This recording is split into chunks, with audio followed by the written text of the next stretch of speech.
TikTok Shop akhirnya ditutup. Mungkin nggak ditutup ya, tapi dipisah antara aplikasi TikTok dengan TikTok Shop-nya. Buat lu konten kreator yang dapetin rezeki dan dapetin uang dari keranjang kuning, akhirnya kan ketar-ketir. Nah, di video kali ini gue akan ngebuka sama lu semua penghasilan konten kreator lainnya selain cuman keranjang kuning, biar lu nggak tergantung terus sama keranjang kuning. Janji gue setelah lu nonton video ini, lu langsung kebuka pikirannya, kebuka matanya bahwa ada loh penghasilan lain di luar cuman affiliate aja sebagai konten kreator. So, nggak usah panik, jangan tergantung sama satu platform, karena waktu lu berharga, gue nggak mau buang-buang waktu lu, langsung masuk ke materinya. Let's go. Di free training ini namanya adalah social asset monetization. Social asset itu adalah personal brand lo, followers lo, dan gimana cara monetisasinya. Cara hasilin uang sebagai kreator dan tidak tergantung sama kebijakan platform dan pihak lain.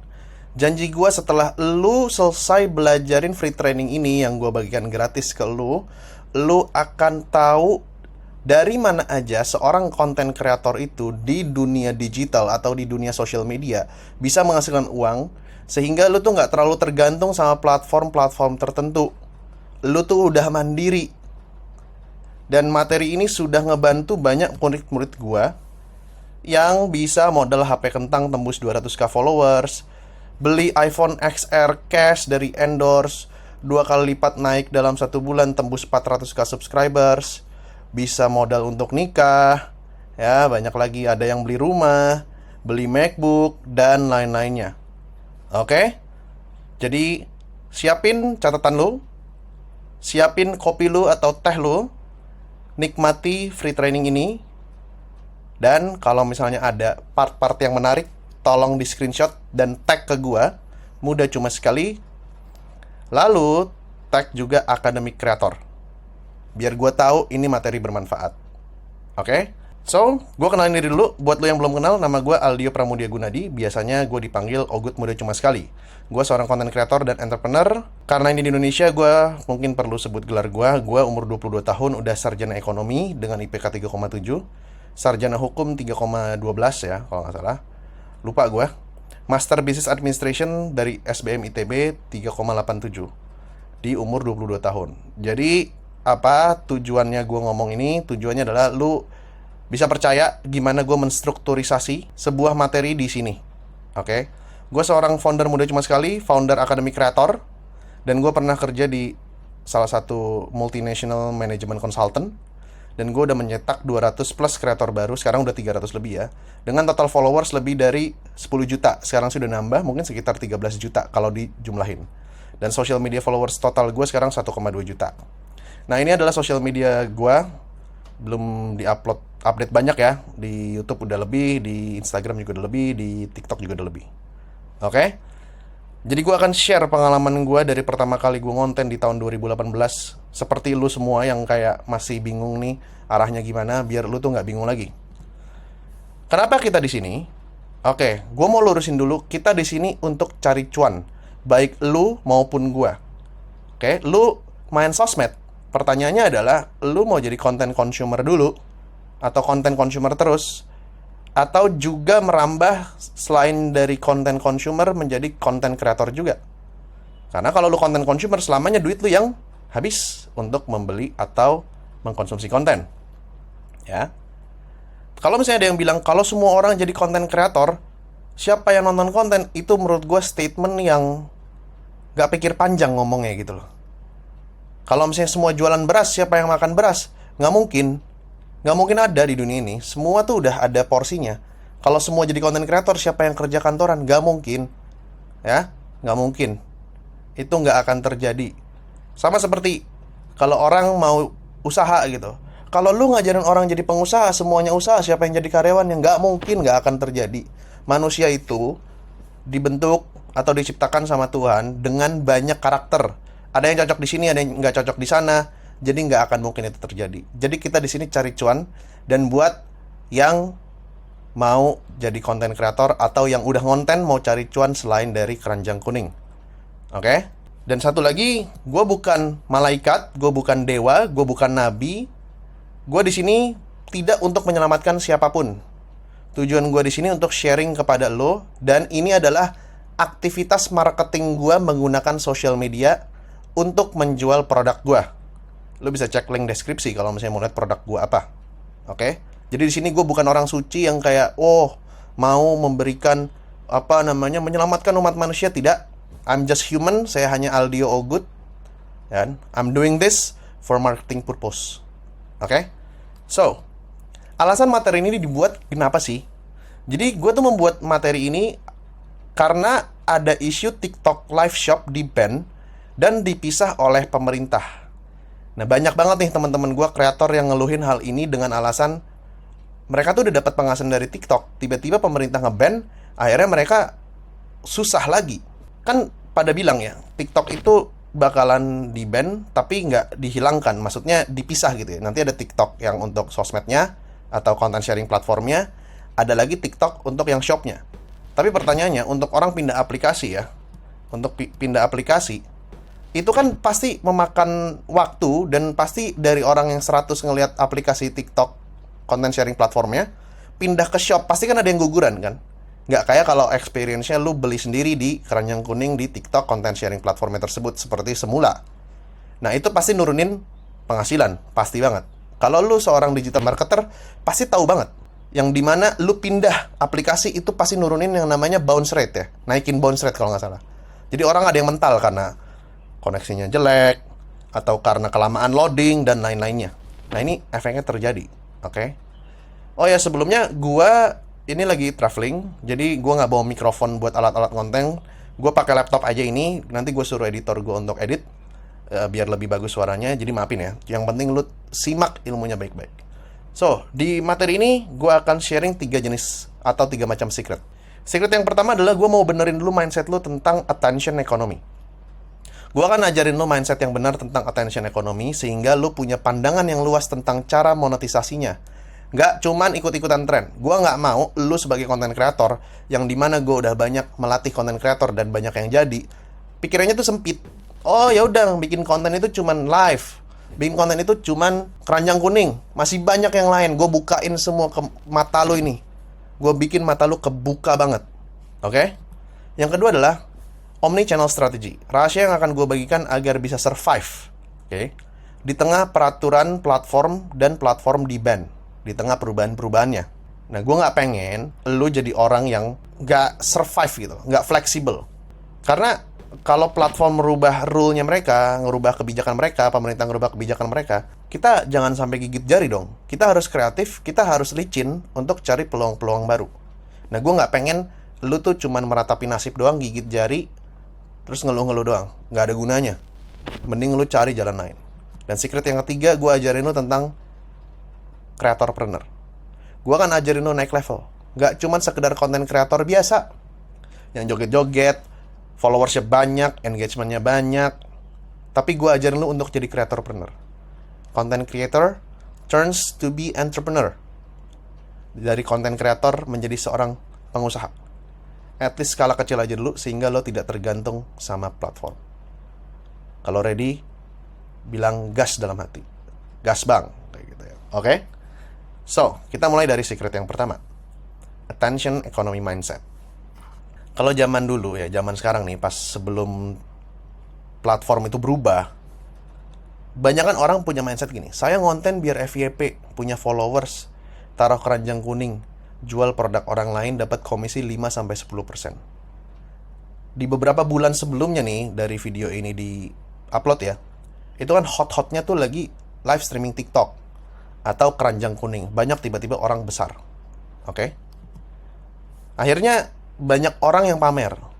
Ya, ada 10 juta, 324 juta, pendapatan 5 juta, dan lain-lainnya.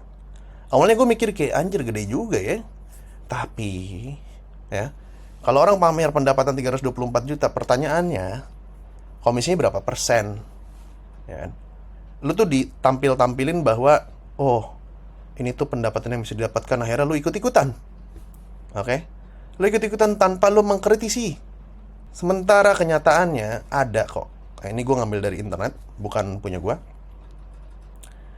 Ada kok orang-orang yang gak dapat komisi, yang nonton live sepi. Bahkan sempat ada kan artis papan atas yang live-nya sepi, gak ada yang beli. Ya kan? Nah, jadi apa yang ditampilkan itu gak seindah kenyataannya. Oke? Even gue jualan kelas pun, Gue tetap bilang ini nggak kayak lu nyentikin jari langsung jadi, enggak. Tapi kelas gue adalah jalan pintas lu. Lu nggak perlu ngelakuin kesalahan gue. Oke? Nah, yang gue nggak mau adalah lu ikut-ikutan. Lu harus punya new mindset. New mindset lu adalah bukan cuman lu bikin konten, naikin followers, masukin keranjang kuning, cuan dalam jangka waktu yang pendek. Pertanyaannya, kalau seandainya TikTok udah nggak subsidi lagi, lu mau ngapain? Ya kan? Harganya udah sama e-commerce lain gitu. Pertanyaan kedua adalah, kalau misalnya TikTok di-ban kayak sekarang nih, dipisah sama pemerintah, orang kan susah tuh restriction, pindah dari aplikasi A ke aplikasi B yang TikTok Shop. Lu mau ngapain? Gitu. Sementara satu sumber penghasilan lu cuma di situ doang. Jadi yang harus lu punya mindset adalah, lu itu ngumpulin followers atau ngonten buat ngumpulin followers, yang dimana followers itu adalah social asset untuk nantinya dipanen di kemudian hari. Jadi lu bikin konten itu nggak cuman dapetin uang instan jangka pendek, udah kelar lu bisa makan bakmi, lu bisa modif motor, lu bisa modif mobil. Nggak cuman itu. Yang lu lakukan adalah lu ngumpulin yang namanya social asset. Oke? Dan ini sangat mahal di era attention economy ini. Social asset adalah yang bikin influencer itu dibayar lebih mahal untuk endorse dibandingin orang-orang yang kerja di kantor. Karena dia punya yang namanya social asset, yaitu personal branding dan jumlah followers. Oke? Jumlah followers ada lagi jumlah list, banyak lah. Gue belum breakdown terlalu dalam.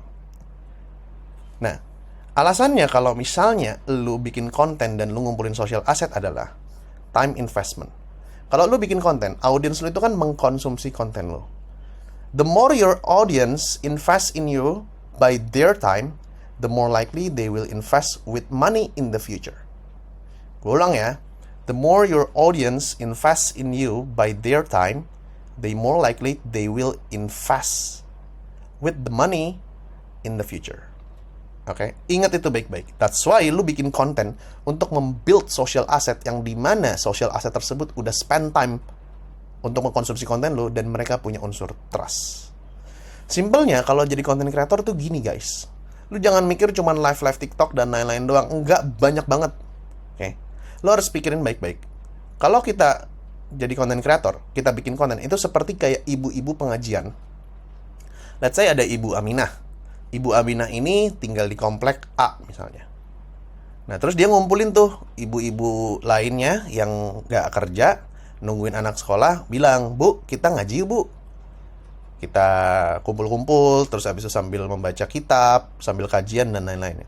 Akhirnya jadilah sebuah perkumpulan pengajian komplek A, misalnya kayak gitu. Ketuanya si Bu Aminah ini. Nah, si Bu Aminah kan sering tuh ngaji sama ibu-ibunya ini. Nah, ibu-ibunya ini karena sering spend time sama Ibu Aminah, ya, karena sering spend time sama Ibu Aminah, mereka akan semakin trust sama Bu Aminah. Dan mereka menjadi social assetnya Bu Aminah, si grup pengajian ini. Sekarang coba bayangin, misalnya Bu Aminah suatu hari ada produk hijab. Let's say dia ngambil di pasar lokal dekat rumahnya yang jualan hijab. Dia bawa ke rumah atau ke tempat pengajian. Dia bilang, "Bu, kemarin saya nemu hijab yang bagus, Bu. Coba liatin nih, Bu. Coba-cobain nih, Bu. Kalau suka kabarin ya. Saya mau buka PO nih. Nanti saya balik lagi ke sana."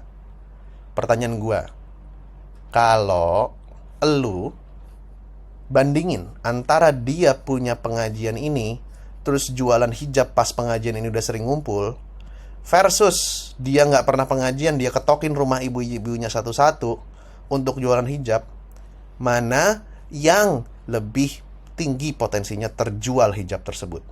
Lo bisa jawab sendiri pasti. Oke? Itu penghasilan pertama. Sama seperti lo membuat sebuah followers, kumpulan followers maksudnya.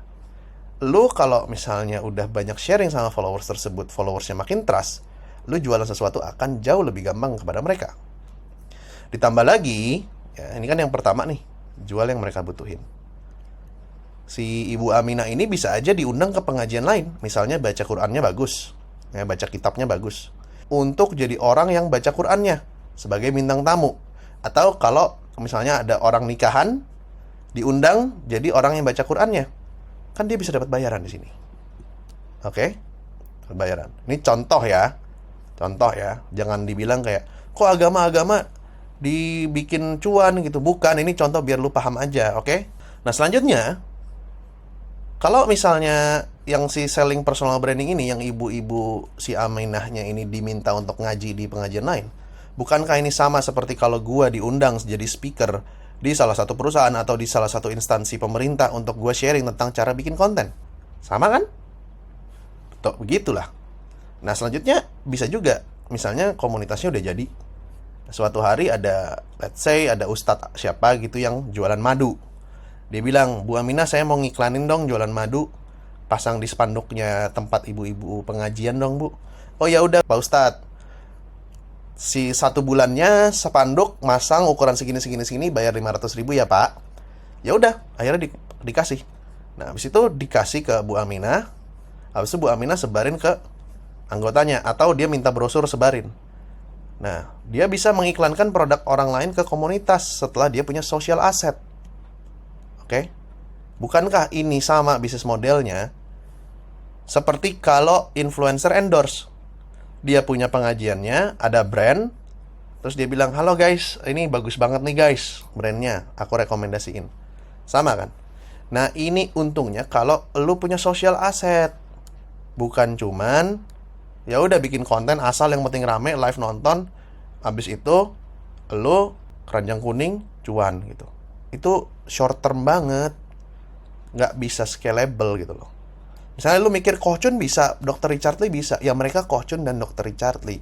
Kita siapa? Kita siapa? Pertanyaan gue, persentase untuk menjadi mereka itu berapa persen? Oke? Next ya. Secret yang pertama udah selesai. Selanjutnya adalah secret yang kedua, yaitu omni-channel strategi. Nah, untuk lu bisa survive di sosial media dengan berbagai macam perubahan dari platform ataupun pemerintah, lu nggak bisa cuma bikin di satu tempat konten, di satu platform. Nah, contohnya nih, Indonesia larang TikTok Shop. Ini daftar negara yang sejak awal keras pada TikTok Shop. Let's say lu cuma punya konten di TikTok doang. TikTok di-ban. Makan apa besok? Makan apa? Atau akun lu kena suspend. Makan apa besok? Makan apa? Maka dari itu, lu harus sadar, lu nggak boleh punya pikiran bahwa, waduh, TikTok Shop udah nggak bisa live shop lagi, saya nyerah lah jadi konten kreator. Jangan gitu, bro. Sis. Lu tuh jadi kayak orang yang lagi ngegali diamond, udah mau mentok dapetin diamondnya, nyesal. Oke? Malah berhenti gitu loh. Padahal lu udah tinggal sedikit lagi untuk dapetin social asset lu. Oke? Kan social media nggak cuman TikTok. Social media kan banyak. Banyak banget yang bisa lu explore. Contoh kayak gue. Gue mengeksplor social media. Tiga-tiganya ada, lihat tuh, rata. Rata tuh, mudah cuma sekali. Yang Instagram, TikTok, dan lain-lain. Semuanya oke, nggak jomplang lah. Ya jomplang di LinkedIn lah. Jomplang di LinkedIn, kenapa? Karena market gue ya nggak ke dunia corporate, kasarnya kayak gitu. Nah, kalau misalnya TikTok, aduh, TikTok nggak live shopping lagi, udah nggak bisa.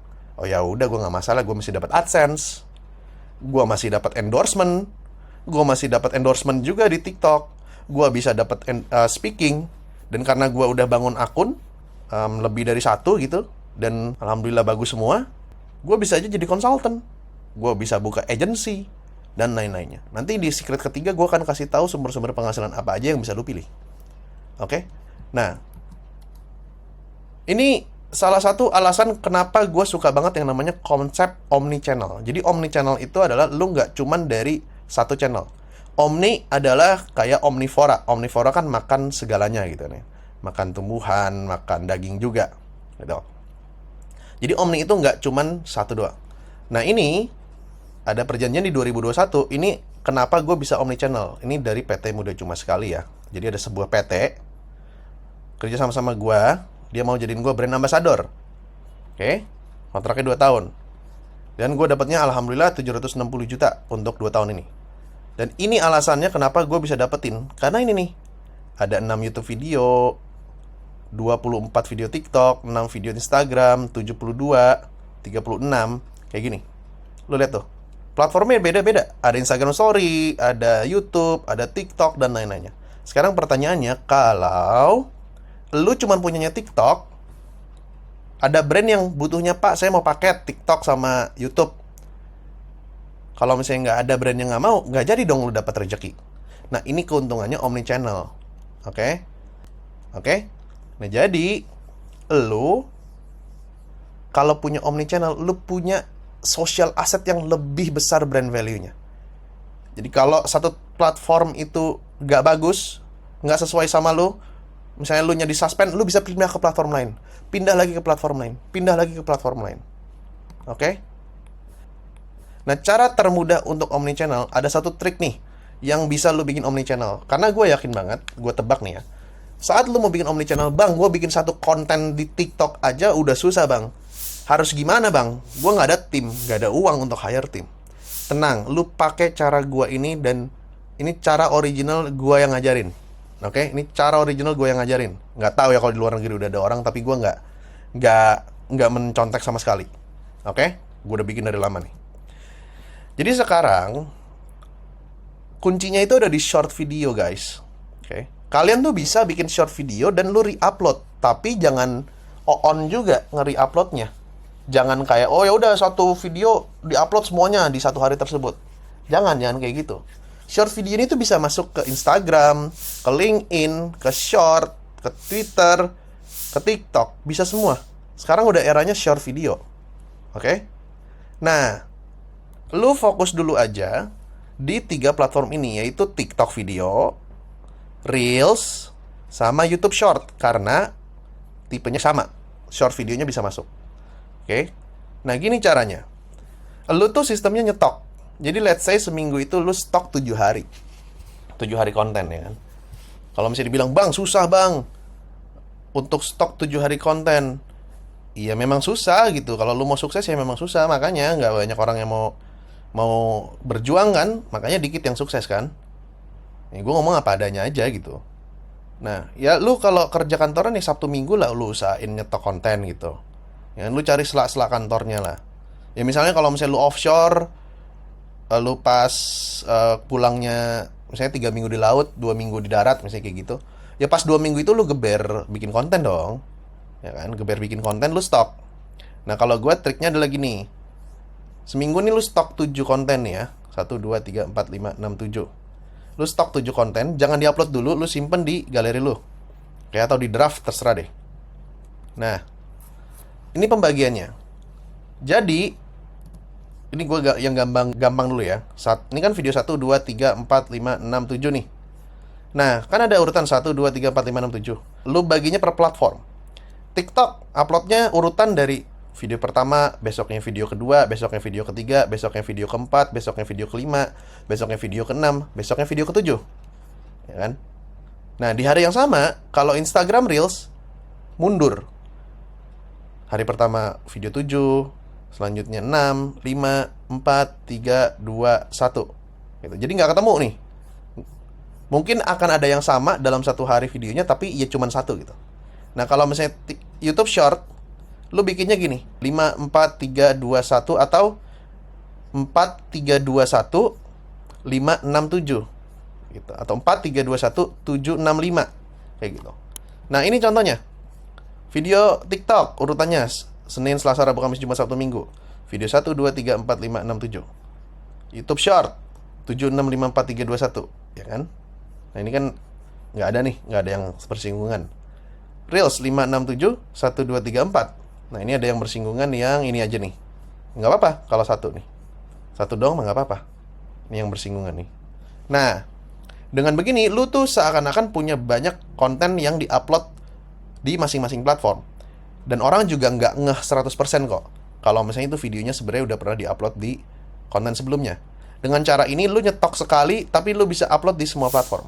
Gimana kalau misalnya lu masih belum bisa nyetok 7 hari? Nggak apa-apa, start small dulu aja. Lu nyetok 3, lu nyetok 5, terus lu zigzag. Pakai prinsipnya kayak gini, lu coba pikirin sendiri. Oke? Nah, ini caranya omnichannel. Jadi, lu bikin kontennya sekali, tapi lu bisa nge-growing atau membangun akun di TikTok, Short, sama di Instagram. Kayak gitu ya. Kalau ini keren menurut lo, screenshot dan tag ke Ogut Muda Cuma Sekali ya. Cek di @mudacuma_sekali di Instagram. Dan @Academy Creator bilang ini keren banget. Ya, lu kasih say thank you lah sama gue biar gue happy lah, ya kan? Nah, selanjutnya adalah secret number 3, creatorpreneur. Gue kan ajarkan lo naik level, nggak cuma sekedar content creator biasa, tetapi menjadi creatorpreneur. Content creator turns to be entrepreneur, sehingga lo tidak tergantung sama platform. Oke. Jadi lo harus paham dulu ya, kita tuh jadi social media itu untuk menjual sesuatu ya. Baik menjual langsung ke followers lo, menjual ke brand, atau menjual ke klien kalau lo jualan personal branding lo. Kalau lo jualan ke followers, pada dasarnya bisnis itu cuma terbagi menjadi 2. Lo jual barang atau jasa, that's it. Lu jual barang atau jasa. Jual barang simpelnya kayak gua jualan kurban, ya kan? Atau gua jualan merchandise, kayak gitu. Nah, barang sama jasa ini juga bisa di breakdown lagi dari jenis barangnya. Karena kita udah di era digital, ada barang digital sama ada barang fisik. Jasa juga ada, jasa digital sama jasa fisik. Bedanya apa? Barang digital itu sifatnya berupa data. Ya, oke? Jadi nggak ada fisiknya, gitu loh. Nggak ada fisiknya. Kalau barang fisik itu ada fisiknya, bisa kita sentuh. Oke? Contoh kalau misalnya kita kirim data pakai flash disk, ya itu jatuhnya barang fisik. Barang fisik karena di flash disk yang dikirimnya. Oke? Walaupun dia jualnya data. Yang kedua adalah jasa digital sama jasa fisik. Jasa digital ya, basically, lu nggak perlu mendeliver datanya itu harus datang ke lokasi. Kalau yang harus datang ke lokasi kan simpelnya kayak tukang urut gitu, atau tukang pijet, atau manicure pedicure. Itu kan jasa fisik. Kalau jasa digital, misalnya lu ngeditin video, lu itu jatuhnya jasa digital. Ngedit video ya, bukan videografernya ya. Oke? Kalau ngedit video kan bisa pakai Google Drive. Nah, dari 2 jenis barang ini banyak banget nih gue jabarin. Barang digital tuh lu bisa bikin kelas online nih, kayak gue bikin kelas online. Software, misalnya kayak apa ya? Software tuh kalau lu ngelihat kayak Notion dan lain-lain itu kan jualan barang digital juga kan. Template, misalnya template Canva, e-book, komunitas berbayar, lu bikin Telegram gitu. Berbayar itu namanya barang digital. Email series, ini jadi kalau lu bikin newsletter gitulah. Video series, ya kan di TikTok udah ada tuh. Watchlist saham, eksklusif konten, sama rekaman webinar, ya kan? Sama rekaman webinar. Contoh kayak gini ya, gue bisa aja kasih bayar tapi nggak apa-apa, gue kasih gratis aja biar lu pada pintar. Dan ini salah satu aktivitas marketing gue. Kalau barang fisik, skincare, buku, barang lainnya. Nah ini gue kasih beberapa contoh biar kebuka pikiran lu, biar kebayang lagi apa aja tipe-tipenya yang bisa lu ambil. Nah tugas lu dari sini adalah lu cari sebagai content creator, lu itu cocoknya yang mana nih dengan kondisi lu saat ini. Oke? Selanjutnya jasa digital. Ada endorse, event dan speaker. Biasanya ini yang online ya. Live webinar atau workshop, freelancing, content management, agency, talent management, IT solution, online consultation, dan macam-macamnya. Baru jasa fisik, offline event, offline freelancing, offline consultation, offline community event. Ini dipisah menjadi barang digital, barang fisik, jasa digital, jasa fisik. Bisa dipisah lagi nih. Kan tadi kan udah barang digital sama barang fisik. Nih gue umpetin dulu. Barang sendiri, barang orang lain, atau jasa sendiri, jasa orang lain. Lu bisa juga, lu jualnya nggak barang sendiri. Contoh kayak live affiliate TikTok atau keranjang kuning. Kan lu kan nggak jualan barang sendiri kan? Lu jualan barang orang lain. Nah tapi sejujurnya lebih enak jualan barang sendiri karena marginnya lebih gede. Kayak gitu. Terus jasa sendiri, jasa orang lain. Gue bisa aja, karena gue udah punya followers, gue ada banyak beberapa teman pengusaha. Ada nggak yang mau bikin konten sama gue 30 konten sebulan, harganya 7 juta misalnya kayak gitu. Ya udah gue dapat uangnya, gue tinggal cari orang lain yang biasa bikinin konten 30. Gue bilangin nih, gue kasih lu 4,5 juta, ya kan? 3,5 jutanya buat gue ya. Ya misalnya kayak gitu. Itu kan salah satunya kayak outsourcing jasa gitu. Gue yang jualan, orang ngiranya punya gue, tapi gue pakai jasa orang lain. Itu kan jatuhnya jasa orang lain kayak gitu. Kalau jasa sendiri lu paham ya. Nah ini biar lu kepikiran juga. Nah selain itu, ini gue udah breakdown juga. Ya kalau barang sendiri, produk sendiri. Kalau barang orang lain banyak nih. Affiliate, ya kan sama. Kalau lu di kelas gue, lu juga bisa affiliatein kelas gue. Dropship. Dropship ini ya lu, kalau yang muslim coba cek lagi halal haramnya dropship ya. Dropship lu pasti paham. Jadi reseller, jadi agen, jadi distributor, Terus habis itu lu pegang license MRR, PLR. Jadi ini kalau lu beli misalnya produk digital gitu, desain Canva atau kelas online, ada ternyata kelas online atau desain Canva yang ngasihin license buat lu untuk lu rebranding lagi pakai nama lu. Let's say gue bikin namanya Canva Signer atau Canva Tutorial atau Canva Template 101. Gue jual ke lu misalnya yang buat pakai sendiri harganya 500.000, yang bisa dijual lagi harganya 2 juta misalnya kayak gitu. Nah, license-nya itu MRR atau PLR. Nanti lu pelajarin sendiri license-nya di Google ya. Kepanjangan kalau gue jelasin. Kalau PLR atau MRR itu artinya lu boleh nge-rebranding si produk tersebut seakan-akan itu produk lu, padahal lu beli dari orang lain dan lu bisa jual harganya lebih mahal. Nah, itu adalah contoh license. Itu bisa, dan ada beberapa anak murid gue yang udah ngasilin beberapa belas juta dari jualan kayak gituan. Kayak gitu. Nah, jasa sendiri, jasa orang lain tadi gue udah jelasin ya. Nah, terus selanjutnya bisa pecah lagi nih dari masing-masingnya. Dia jualannya ke bisnis, ke PT, atau ke consumer. Ke bisnis atau ke consumer. Contoh kalau misalnya gue jualan consultant atau talent management, gue pasti jualannya B2B atau business to business. Ya, business to business. Jadi gue langsung dealingnya sama business to business. Dan flow kalau misalnya lu deal sama business to business, kayak tadi tuh yang PT jadiin gue ambassador, terus jadiin ke PT gue, itu business to business tuh, pasti prosesnya akan lebih ribet. Ada quotation, invoice, habis itu payment terms, terus habis itu ada masukin dokumen vendor dan lain-lainnya. Nah, kalau consumer itu simple, kayak lu jualan skincare aja, kayak gitu. Nah, jadi setelah lu udah ngerti ini semua, lu punya barang digital, barang fisik dan lain-lainnya. Nih gue udah buka semuanya ya. Set. Lu tuh jadi bisa milih-milih nih. Gue mau yang ini nih, ini cocok sama personal branding gue dan audience gue. Gue mau ini nih, gue mau yang ini nih, gue mau ini nih. Jadi lu nggak tergantung sama cuman satu sumber penghasilan doang. Capek kalau misalnya cuma punya satu sumber penghasilan. Oke? Nah, yang gue pesenin adalah lu harus jadi SeaWorld atau Disneyland. Kenapa?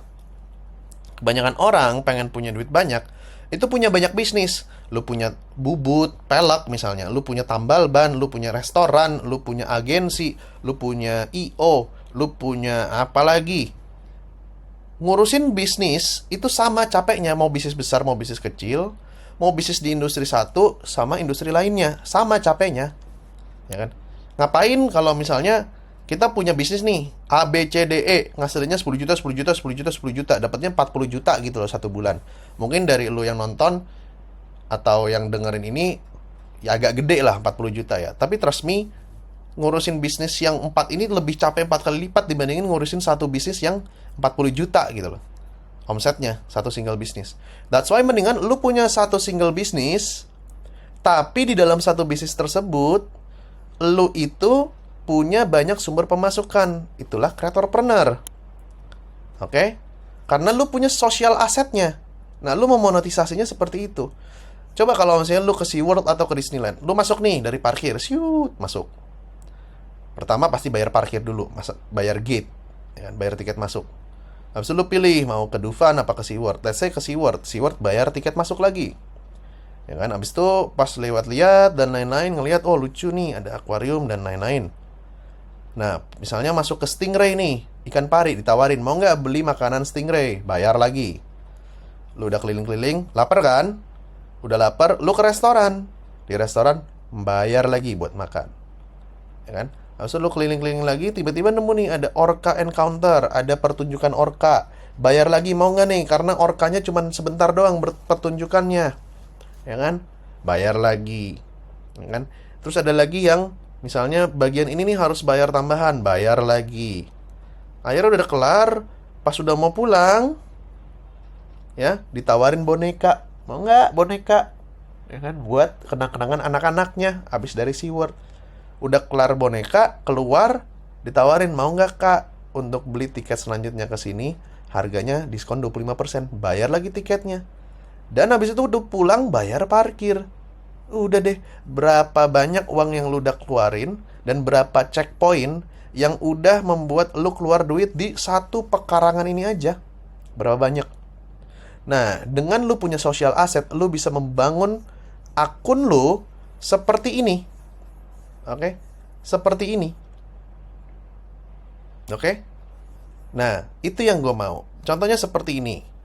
Ya kan, orang baru masuk ke akun, ada video series, misalnya gue bikin TikTok series. Gue dapat endorsement buat brand. Misalnya bikin TikTok live shop juga, tapi ini udah nggak ada ya, udah out nih, ya kan? Ya harusnya masih ada sih, cuma dipisah ya. Ada bikin merch product collaboration, dapat lagi dari webinar berbayar diundang, dapat AdSense, diundang workshop sama klien. Gue punya talent management, ada kelas online, gue diundang brand ambassador, dapat merchandise, affiliate kelas orang lain misalnya, jualan produk sendiri yang fisik. Jadi satu akun sosial media itu kerannya banyak. Dan lu tetap jobnya cuma satu, kumpulin sosial aset dan memonetisasinya. Dibandingin lu tiba-tiba buka F&B gitu ya. Buka F&B, lu harus mikir lagi flow-nya, nyari karyawannya, nyucinya gimana, resepnya gimana, dan lain-lain.